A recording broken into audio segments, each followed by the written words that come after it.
Hey, what is going on, everybody? Welcome to Upkick MMA episode 295. I am Brendan. UFC Fight Night, Holm versus Bueno Silva. All right, we're going to cover the main card here. We're going to break down all of the fights round by round, talk about all the decisions, some weird ones today. We're going to break all that stuff down real quick before we get into it. If you like this kind of stuff, you like podcasts about MMA, you like fight breakdown, subscribe to the channel because I do this stuff every single week. That way you know when the next video is coming out. And if you do like this video, hit the like button. That'd be cool too. All right, and if you're looking for a specific fight breakdown, the timestamps are down below. Okay, main event time. Oh, okay. I was very negative when I was watching this, so I'm gonna really try to keep a lid on it. Okay. I will read my notes as I wrote them, and the first one, like I said, is negative. So if you want to just skip this one because I'm going to be negative about it, then go to the next fight. The only one who can come out of this fight a winner is Holm. Okay? She's 10 years older. Nothing about this fight speaks highly of the division. I'll tell you what I mean. Let's talk about the fight real quick because there's not a lot to talk about. Holm was using the volume striking as she walks in. She's landed some hard kicks. She landed a hard kick to the body, I believe, and then Holm in on the clinch. She was using the volume and lateral footwork to avoid most of the shots from Silva. Silva landed 4 good shots that round, but took a bunch of smaller shots and once controlled most of that round. So if you look at the control time, 2 minutes and 42 seconds in that first round, and she outstruck her 26-19 for significant strikes in favor of Holm. So easy 10-9 round for Holm in my opinion. So, and then in the second round, they get into a clinch, and Silva, she gets a standing figure 4 guillotine choke. It's a ninja choke, is what they call it, right? It's like the same grip as a rear naked, right? It's the same grip, but you're on the front, so it's it's just like a guillotine, but you lock it up with the figure 4. So, what does this mean for Bueno Silva? Well, it probably means she's gonna get a title shot. Rightfully so. Okay, this is okay. And real quick, I before I get negative, I don't want to disparage Bueno Silva nor Holm in her current state. I don't think it's their fault that the division is what it is, and I don't think, oh, look at that, they got rid of the featherweights completely now that Amanda Nunes retired. Interesting. It's almost like we've been saying this for like 6 years now. So, Juliana Pena is obviously ranked number 1. Raquel Pennington coming off a win. She's good to go. Holm was ranked number 3 before this. Bueno Silva was ranked number 10. Holm is no spring chicken. Okay? She has not had the most fights in the UFC. She's had quite a bit. But if you look at her UFC record, it's not that great. It's really not. 6, 7, 8. She's 8 and 1, 2, 3, 4, 5, 6, 7. She's 8 and 7 in the UFC. It can speak to a couple things. Obviously, she's a former title holder, knocking out Ronda Rousey. Incredible performance at the time, and then she loses to Miesha Tate in a fight that she was winning, but then Miesha Tate just pulled it out in the last round. Maybe not winning. Maybe if that last round goes the distance, maybe it's a draw, but she still retains the belt if that's the case. Loses to Valentina Shevchenko, which everybody does. That was, and she put on a good performance then. But this was 7 years ago. 7 years ago that was. Then Germaine de Randamie for the featherweight title, which was total bullshit, by the way. We all know it. It was bad. Germaine de Randamie, whether she did it on purpose or not, was struck her a bunch of times. That huge knockout over Bethe Correia, and then she gets the title shot against Cyborg. In 2017, that just did not go her way in any way, shape, or form. Then she beats Megan Anderson, loses to Amanda Nunes for the title. So they kept trying to throw her in for the title, and she wasn't able to get over the hump again. And then gets wins over people like Raquel Pennington, Irina Aldana, who just had a title shot. Raquel Pennington, who could be fighting for a title, loses to Ketlin Vieira in a split decision in which a lot of people thought Holm won. Yana Santos, that's an okay win. And then now losing to Bueno Silva. So if you look at her record and you go back in the division's history and kind of figure out what she's done, she's good compared to her contemporaries. She's a good fighter, but she is the definition of parity. I know it usually requires more than, but for me, she's the definition of parity. She's good against some fighters, bad against others, and keeps the division in check. She's not necessarily a gatekeeper because, people who beat her don't necessarily always go on for the title. People who she beats don't necessarily get kicked back until they can beat her again or beat the... It's because this division's so shallow. It's all over the place. And then you look at Bueno Silva. Great fights in the UFC so far in her division. Jillian Robertson way back. Oh, that's down a weight class. But since she moved up a weight class, Wu Yanan, Stephanie Egger, Lena Landsberg, and Holly Holm. Other than Holly Holm, she also has, because she has that loss to Manon Fiorot.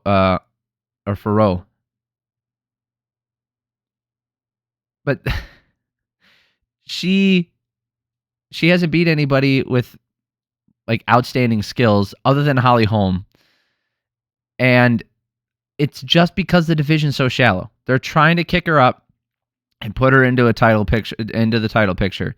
Because everybody else here, Pani Kianzad, Irina Aldana just came off a title shot in a real stinker she put out there. Ketlin Vieira, she couldn't get past... No, she did get past Holly Holm. But that's the thing is, Irina Aldana lost to Holly Holm and then gets to jump her for the title shot because they already gave Holly Holm the title shot multiple times.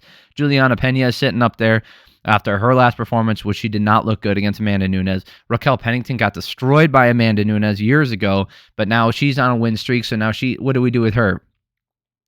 And then you end up with, it was just this log jam and this weird, and then Miesha Tate. This should also speak to this division. Miesha Tate is still ranked. She barely cares about the sport. You can tell she's not the same fighter she used to be, and she's still ranked in the top 15. Now, part of that is popularity, but part of it is she can beat people in these rankings. And Holly Holm, she's in great shape. She's 41 years old, and time has not been her friend. I think that she has gotten slightly better, but she's clearly on the decline. And Silva, got outpointed in that first round. And if she doesn't catch that ninja choke in the second round, she could get outpointed for 5 rounds. And now what are we looking at? It's hard to care about a division that doesn't seem to care about itself. Right? It's disappointing that this is where we're at. Obviously, the Ronda Rousey era was huge because everybody was into it. Either everybody wanted to see her lose or see her continue her streak. It was exciting. Stuff was going back and forth.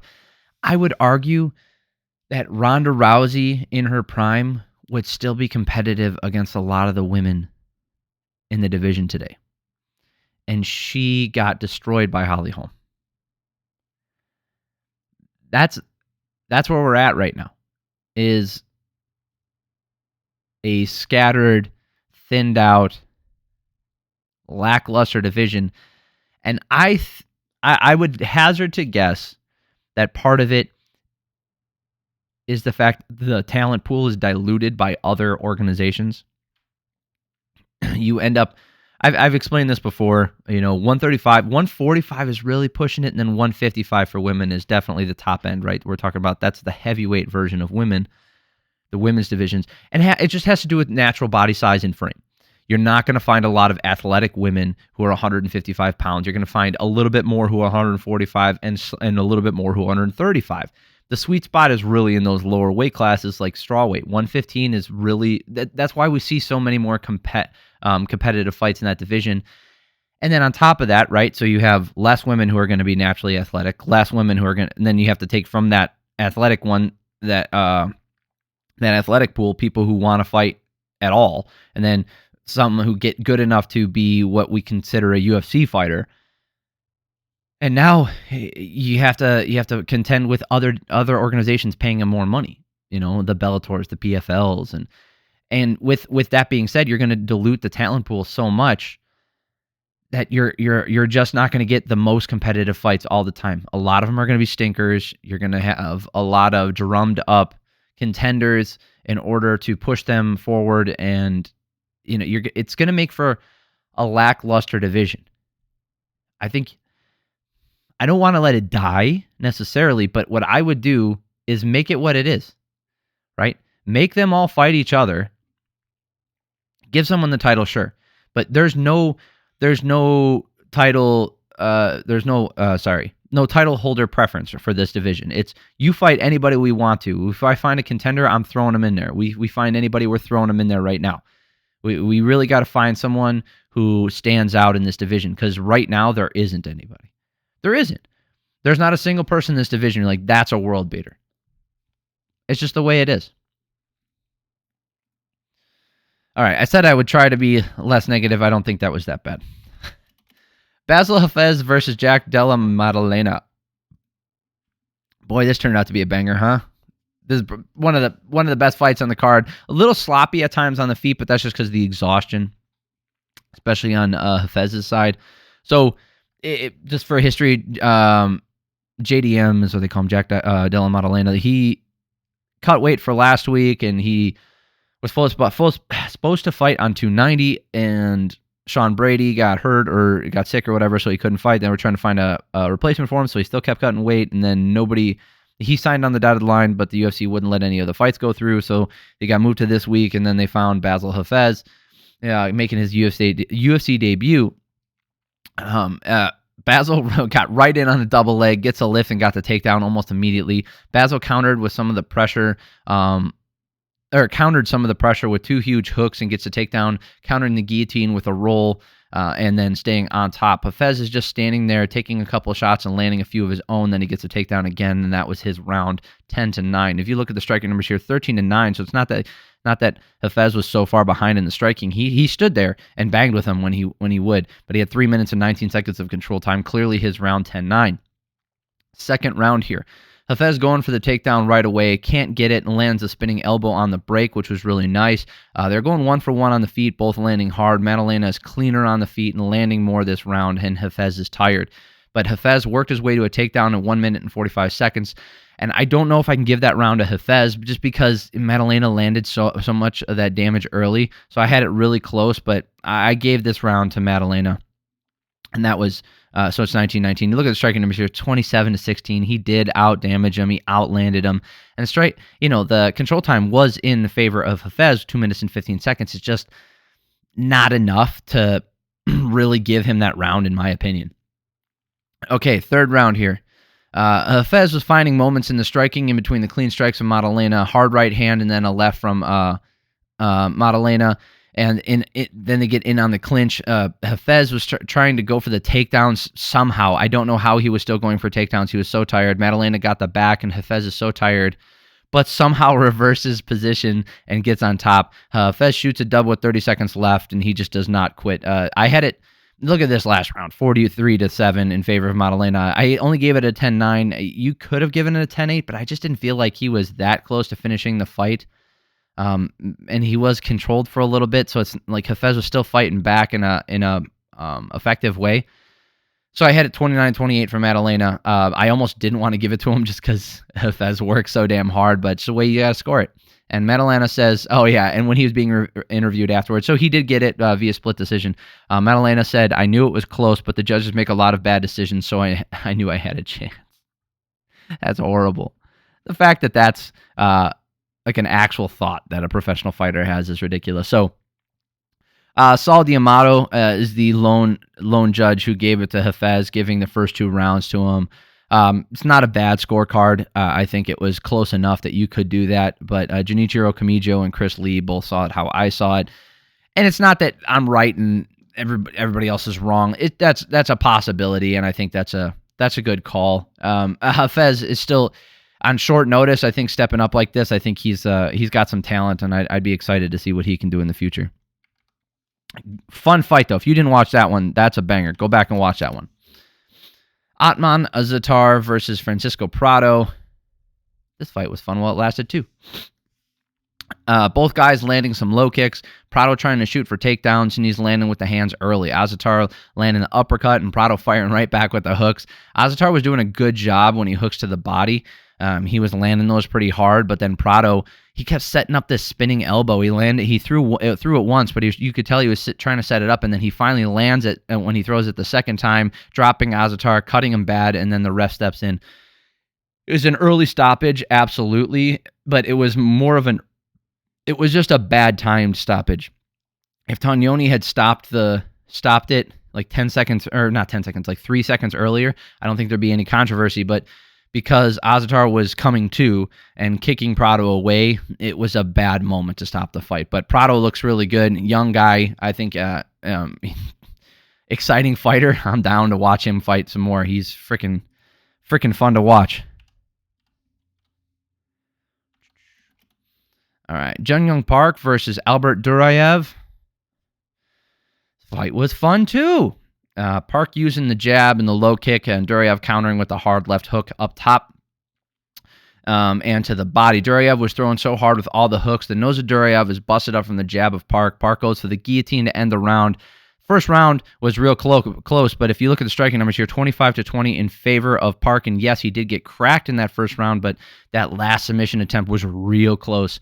And even if it wasn't close, it was hard enough that it definitely counts towards finishing the fight. So I threw that first round to Park. Second round here, Duraev went for the takedown.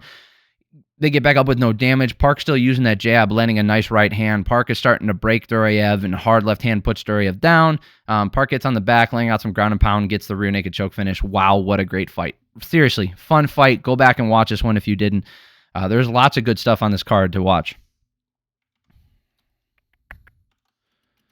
All right, Norma Dumont versus Chelsea Chandler. This one was freaking weird, man. This fight was weird. One-way traffic. It wasn't the most fun to watch. It was more just a lot of clinching and then whatever. Chandler getting rocked. Chandler's walking her down and Dumont's countering with the right. Chandler gets hit and then turns around and literally runs away to the other side of the octagon. Chandler, I haven't seen anything like that since Alistair Overeem running away. It was really weird. Chandler got some space and gets her wits about her. Chandler presses Dumont against the cage and then lands some shots in tight, which is nice, but then Dumont forces her to the ground and keeps her down there for the whole time. So look at the striking numbers here. Dumont 18-8. And she had the control time 2 minutes and 24 seconds to 1 minute and 20 seconds. Obviously, that's her round 10-9. Dumont landing a hard body kick and a nice right hand and a low kick. Chandler still rushing her down, taking huge shots. Her defense just sucked. Dumont landed a 1-2 so hard that Dumont got rocked again and went for the takedown. Chandler is not technical and losing every exchange outside of the cage clinch. 20-18 to favor Dumont. Look at the striking numbers here, 22-9. Last round, Chandler gets in the face again, gets taken down again, then right back up this time, but then she gets the trip, but then they get back up, and then she gets taken down again. Like, it's just a bunch of sloppy ground stuff. Dumont just landing harder, and this was a featherweight fight. I don't know if this division... I mean, I don't think this division exists in the UFC anyway. I think these are just like not exhibition fights because they still count as professional fights, but I think that this is kind of just a dead division. There's no way it moves forward. That's all. All right, and then the first fight on this one, I might get a little animated. Nazim Sadykhov versus Terrance McKinney. Decent fight. For the most part, a little boring in the first round, but that's because one guy was just controlling with the back control. So nice straight left-hand counter from McKinney, landed really hard early. McKinney gets the inside trip, then the outside trip, takes the back fast. And then Sadykhov got out with 35 seconds left, but not enough to land anything to change anything. McKinney clearly won this first round 10-9. Now, a little bit of controversy here. Second round, Sadykhov is landing some hard low kicks, staying in Terrance's face. Sadykhov grabbed the fence to stop the takedown twice, got his hand kicked away, gets the back, and then gets the finish from the back. He gets the rear naked choke finish. I'll probably talk about it more because this video's already gone long. I'll talk more about on the prelim video, which I'll put out next. This shit pisses me off so much. I don't have anything against Sadykhov. Like, it's an instinctual thing, but you got to be punished for it. He was allowed to grab the fence to adjust how he was being taken down, uses that to spin around and take the back of Terrance McKinney. Does this mean Sadykhov would have lost if he didn't get didn't grab the fence? No. Does it mean Terrance McKinney was going to take him down and be able to control him if the fence wasn't there? No, it doesn't mean that. But you don't know. We don't know. There's no way to know for sure what was going to happen. The dude grabbed the fence to adjust a grappling exchange, and because of that, leads directly to him getting the finish, right? This happened. Anytime someone breaks the rules and directly gets a finish because of breaking the rules, there should be not an investigation, but a review, right? You see when it happens with a headbutt. We've seen it happen with illegal strikes. We've seen it happen with I don't know if I've seen it happen with eye pokes, but we've seen it happen before. So, what about a foul, like a low blow? This is the same thing. It's a rule violation. If you grab the fence and it leads to you getting a better position, there should be an immediate review of whether or not that affected the position of the fight. And if it led to you getting the finish, guess what, man? It's a no contest. That's what it is. You can't keep fucking rewarding these people for cheating and expecting them not to do it anymore, right? Either have the rules and enforce them or get rid of the rule. Just let people grab the fence. Let's see what happens when we do that. What's the point of wrestling and using all that energy to get a guy down if all he's going to do is intertwine his fingers in that fence, grab it, and hold it? Why not just put somebody else out there and have him yank his teammate up?